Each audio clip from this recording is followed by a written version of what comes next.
எப்பா விஜய்க்கு அரசியல் பத்தி என்னப்பா தெரியும்? ஏதாவது ஒரு நடிகை கல்யாணம் ஃபிளைட் எடுத்து போவாரு, பிரஸ்ஸ மீட் பண்ணாம வீட்லயே உட்காந்து அரசியல் பண்ணுவாரு. அவங்க அப்பாவாலதான் சினிமாக்கே வந்தாரு. இதுல அரசியல் பத்தி விஜய்க்கு என்ன தெரியும்? சரி சரி, உங்களை பொறுத்த வரைக்கும் அரசியல்னா என்னன்னா, நாங்கள் ஆட்சிக்கு வந்தவுடன் மதுக்கடைகளை மூடிவிடுவோம், தமிழ்நாட்டில் பெண் விதைகள் அதிகமாக கொண்டிருக்கிறார்கள், அவர்களை குறைப்பதற்காக நாங்கள் நடத்தி வரும் சாலைகளை மூடிவிடுவோம், ஊழலை ஒழிப்போம் சொல்லிட்டு எல்லாத்தையும் நீங்களே பண்றதுதான் உங்களை பொறுத்த வரைக்கும் அரசியல் இல்ல. அப்புறம் மீட் பண்ணுறிய வீட்டுல ஒரு அரசியல் பண்றாரு, உங்களை மீட் பண்ணி என்ன பண்றது?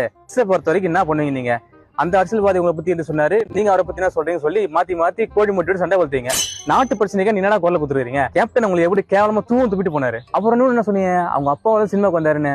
உங்க அப்பாவால் தான் சினிமாக்கு வந்தாரு, ஆனா அவர் திறமையில தானே ஜெயிச்சாரு. சரி, நீ பிறந்தது எப்படி? உங்க அப்பா தானே பிறந்த.